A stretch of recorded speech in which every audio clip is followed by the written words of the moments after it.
Hello everybody, my name is Burnage and this is my review for Gradius on the NES.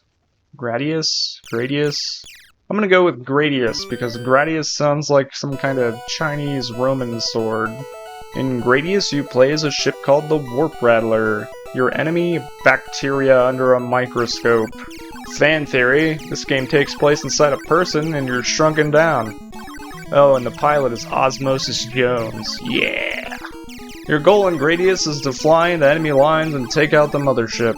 Fly to the right and kill everything in your path in typical shmup fashion. Kill red enemies for power-ups. Some groups of enemies will also yield power-ups if you can take out the whole group.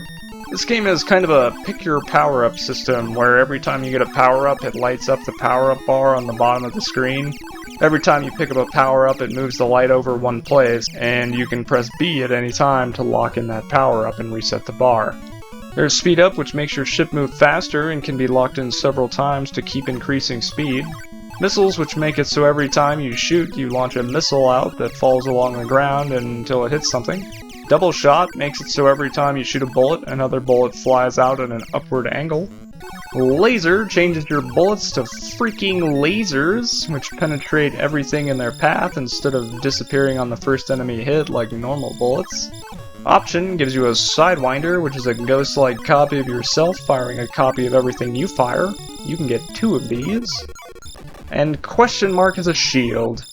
I don't understand why they didn't give it a name, like, ooh, it's a secret, but we put a description in the manual, so it's not really. The shield will absorb 2 or 3 hits. I'm not sure. There's so many bullets on the screen, it's hard to tell when you get hit sometimes. Your shield will turn orange when there's only 1 hit remaining though, so you know when it's almost gone either way.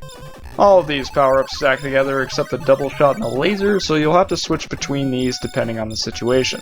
Laser is just way stronger, but there are situations where the upward angle of the double shot can hit things that nothing else can.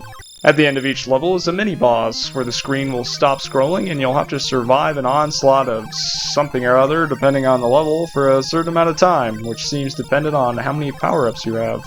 The game takes it a little easy on you if you don't have any power-ups. After the mini-boss comes a core, which is the same at the end of each level. It's a super easy boss, if you can even call it that. It just bobs up and down firing lasers. You can shoot the center to bring its shield down and destroy it, but if you don't, it will just blow itself up anyways. How convenient. After 7 levels of this, the game's over, and you can start back from level 1. The game didn't seem any harder on the second loop. You just lose all your power-ups and have to stack them back up again. It's time for the big finish. Is this game good? Is it worth playing? My take is no, and here's why. For starters, it's way too power-up reliant. Every level seems to be designed around having all power-ups, and 1 death might as well be game over. Because once you have no power-ups, it becomes basically impossible. The game is pretty generous with extra lives, but they don't mean anything. Just don't die ever. On level 5, the game can hardly handle running and will lag super hard and then speed up randomly, which makes it really hard to react and dodge enemy fire. And dying to a lagging game that's impossible to recover from just isn't my idea of fun. There's actually bonus levels that let you skip ahead. I accidentally got one once but died immediately because I didn't know what was going on. I later looked it up to find out getting a bonus level to appear is like rocket science, and the fact that I got one on accident is incredible. I imagine it's hard to get it on purpose when you know what to do, but I won't spoil how that works. I'm pretty convinced the developers used some of the game's built-in codes to test it, because the game seems barely playable without them. The beginning of each level has a pretty easy section with power-ups, which seems like a good way to recover after death, but there's always a checkpoint immediately after, so the only way to replay one of these is to die on it. And then on the last couple of levels, even that section is too hard to recover from. I never thought checkpoints would ruin a game, but this is certainly one of them.